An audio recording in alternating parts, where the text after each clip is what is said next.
Turi kwigenekerezo rya 16 ndamukiza umwaka wa 2019 nshuti namwe bagenzi ndabaramukije ndabaha nikaze ku rubuga rwa Television Renaissance akabara makuru mushikirizwa mu rurimi rw'ikirundi muri kano kanya ingingo nyamukuru ziyagize ishira hamwe Parsem rirabandanya isekeza gitiriye ukuri kubiduhanze uyu munsi ikaba iriko yerekana ko igitigiri c'abana kirenga 60% badafungura neza nibaronka ivyunyunyu bikwiye ibitera ingwara nyinshi z'ivyuririzi umwanditsi w'umufaransa Jean-François Dupaquier ati hariho ibimenyetso vyinshi ku mabi yakorewe mu Burundi vyatohojwe neza ati bitebe bitebuke abakoze ayo mabi bazocengezwa imbere y'ubutungane turamukurikira murano makuru yacu hanze y'igihugu cacu naho ngo akagwi k'abasirikare kafashe igihugu kahawe iminsi 15 gusa ngo kabe kasubije ubutegetsi kuba civile saya gusa hariho nayandi twabateguriye ndasubiye kwa ikaze.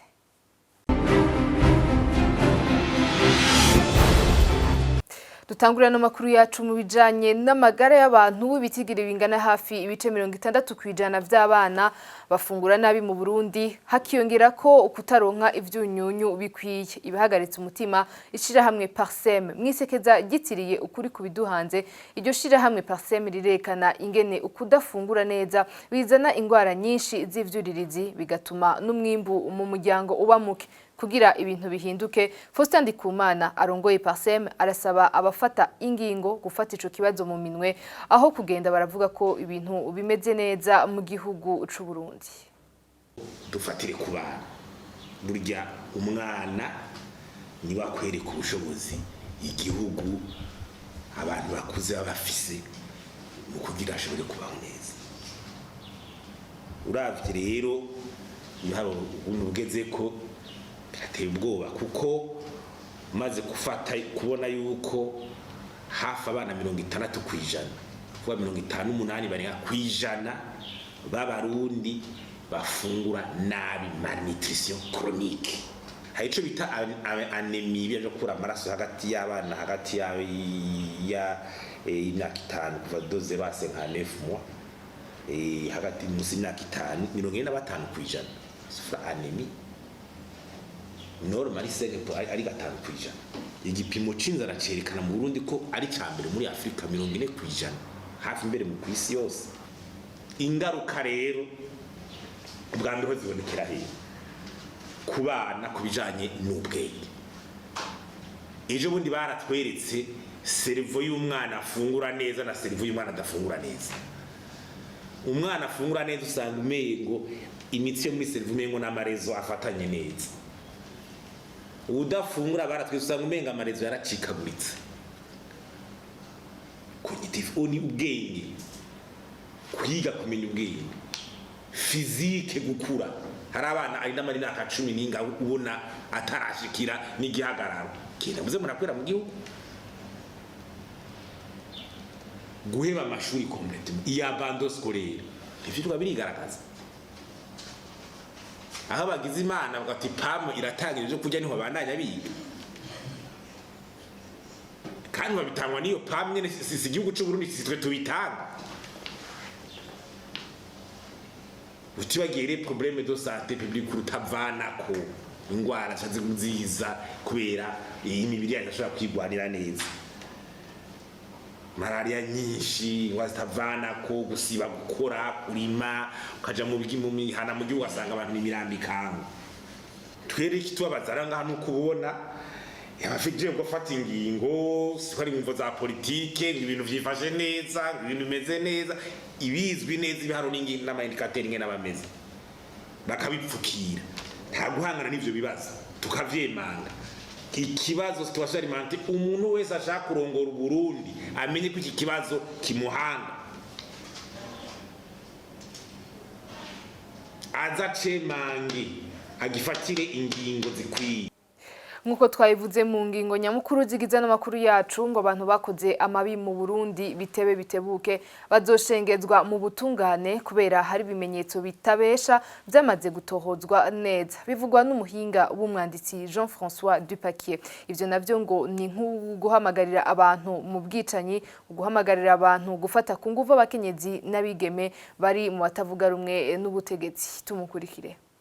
La Cour pénale permanente a été saisie d'environ 1 millier de plaintes des faits qui sont largement documentés. Sentare mpanavyaha ifise ibirego bishika igihumbi kandi ibintu vyatohojwe neza hamwe n'abantu bahuga ubwoko bwabo ahandi n'imvuga icanishamwe abantu indirimbo zikangurira abantu gufata ku nguvu abakenyezi n'abigeme guhamagarira abantu kwica aho batavuga rumwe eka n'ibindi kandi ivyo byose vyaratohojwe neza nta nkeka ko umunsi uri izina bizoja imbere y'intahe harageze nimba hatararengerana ko abantu bingisha urwanko abakoresha amajambo ateye ubwoba amajambo bwayo nyene ari icaha bikubita gashi kuko nta kindi kintu afasha atari gutikiza inganda mu gihugu kandi nabo nyene bayakoresha arabahitana kuko bategerezwa kuzovyishura imbere y'ubutungane amakungu yakoresheje inguvu nyinshi mu Burundi mu gushikira ibiganiro vy'amahoro ko arabonye Nelson Mandela ubwiwe ukuntu yitanze hatanzwe amamiliyaridi n'amamiliyaridi y'amadolari y'abanyamerika kugira amahoro agaruke mu gihugu ikiboneka nuko ubu uwo mugambi w'amahoro wononywe n'abantu ataco bibanga ntibishobora kubandanya gutyo kubwanje nimba amakungu asa n'ayaciwe intege hazogera igihe hazohana abantu bose bihaye kuyabesha bayabwira ibintu ko bitari kubera inyungu zabo bwite z'umwina w'ubutegetsi Qui ont menti à cette communauté internationale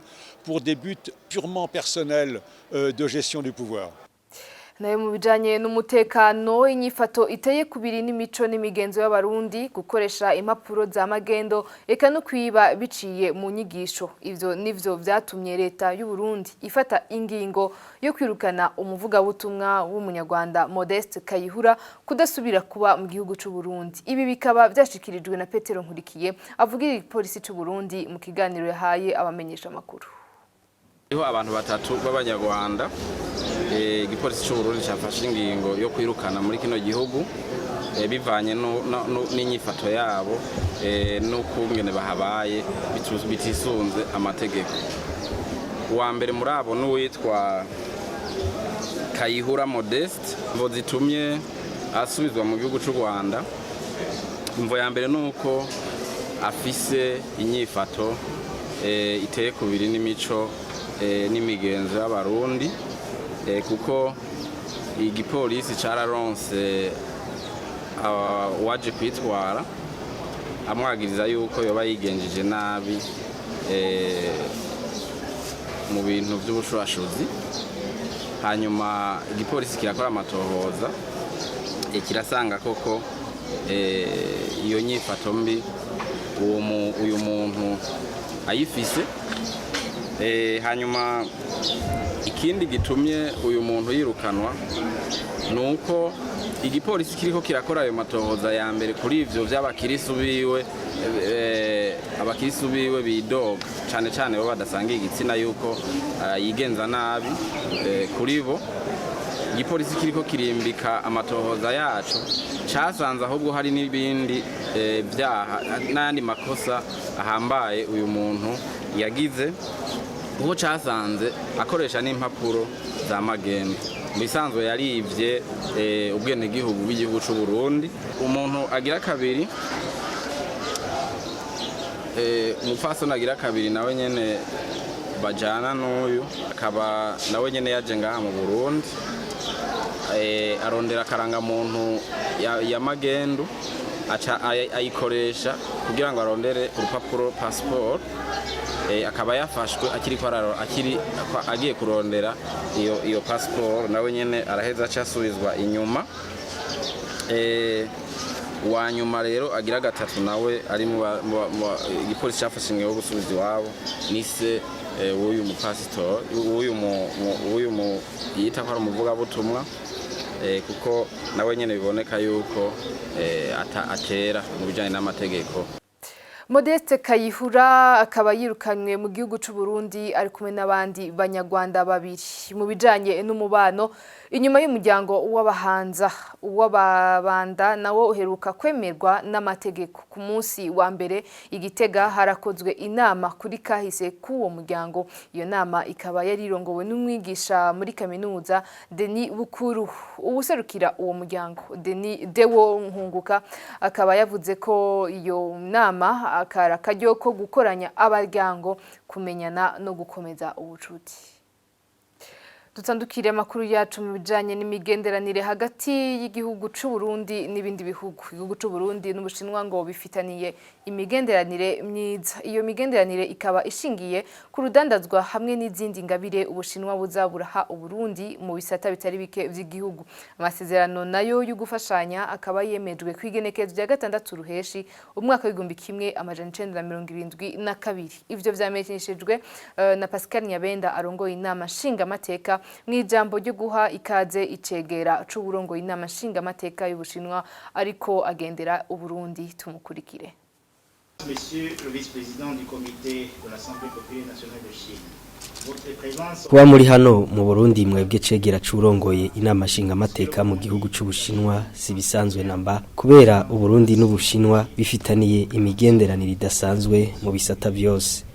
Uko gufashanya hagati y'ivyo bihugu kwatanguye mu mwaka w'igihumbi kimwe amajana 1963 gutsimbatazwa igihe hategwa ko igikumu mu gufashanya mu bisata by'ubutunzi n'ubudandaji igenekerezo rya 6 ruheshi umwaka w'igihumbi kimwe amajana 1972 mu gutanga ingurane hamwe n'izindi ngabire.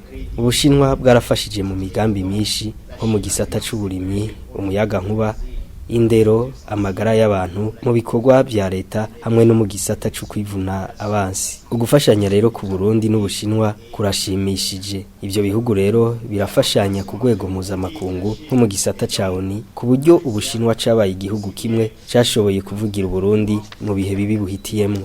Ugufashanya guhagaze neza kandi turabishima. Twotanga akarorero muri byinshi bimaze kurangurwa n'Ubushinwa mu gufashanya n'u Burundi. Akarorero ka hafi ni iyubakwa ry'ishure ry'ubuhinga, gushira umuyaga nkuba ku mabarabara amwe yo mu gisagara ca Bujumbura hakoreshejwe imishwarara y'izuba. L'éclairage public de certaines rues de la ville de Bujumbura par le système d'énergie solaire. Hakurya y'imbibe zacu naho kubabariranira no gusubiza hamwe ngo nivyo bigize u Rwanda guno munsi. Ivyo vyavuzwe ku munsi w'Imana murantonge na Paul Kagame imbere y'abayoboke b'ishengero Saddleback rirongowe na Pastori Rick Warren. Umukuru w'igihugu c'u Rwanda yari yatumiwe muri California muri leta zunze ubumwe za Amerika mu birori bigira 25 byo kwibuka ihonyabwoko ryakorewe abatutsi mu Rwanda. Paul Kagame akaba yibukije ubwitange bwatumye u Rwanda rugera aho rugeze. Reconciliation and forgiveness are the cornerstone of Rwanda's rebirth. Kubabarirana no kwiyunga niwo musingi wo kongera kwiyubaka kw'Abanyarwanda. Abanyarwanda twahisemo kubaho mu bumwe. Ubumwe bwatubereye incungu. Buri munsi dukora cyane kugira ngo dushakishe ubuzima bwiza bw'abaturage bacu bose. Ibyo kandi tukabikora no ku isi hose. Ibyo birimo gutanga ubuvuzi bufite ireme ndetse n'uburezi. Dushishikariza abaturage bacu kwihangira imirimo kandi bakigirira icyizere. Dushyira imbaraga cyane mu rubyiruko rugize 3/4 by'abaturage bacu. Twizeye ko abayobozi bacu bubahiriza inshingano zabo bagakomeza kubaka icyizere mu baturage.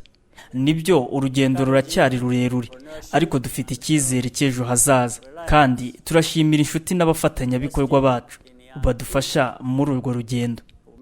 And we greatly appreciate the friends and supporters who travel together with us on this journey. Mu gusozerana makuru yacu tuyarangirize kuri no nkuru ivunaguye ishirahamwe ry'ubumwe bwa Afrika ryahaye ikiringo c'iminsi 15 akagwi k'abasirikare kigaruriye ubutegetsi mu gihugu ca Sudani ngo gasubize ubutegetsi abasivili. Inama ijejwe amahoro n'umutekano ku mugane wa Afrika yabishikirije mu itangazo yasohoye kuri ubu wa mbere igenekezo rya 15 ndamukiza inyuma y'inama yabereye mu gisagara ca Addis Abeba mu gihugu ca Ethiopia. Ivyo iryo shirahamwe rya Afrika ryasabye bije vyunganira ibisabwa n'ishirahamwe ry'abakozi bo muri Sudani riguma risaba kwa kukagwi k'abasirikare bigaruriye ubutegetsi ko bogozwa kagasubirizwa n'abasivili. Iryo shirahamwe ry'abakozi rikaba ryagize uruhara rudasanzwe mu myirekano umuhano yatembagaje ku butegetsi General Omar el-Bashir inyuma y'imyaka 30 atwaza igikenye igihugu ca Sudan.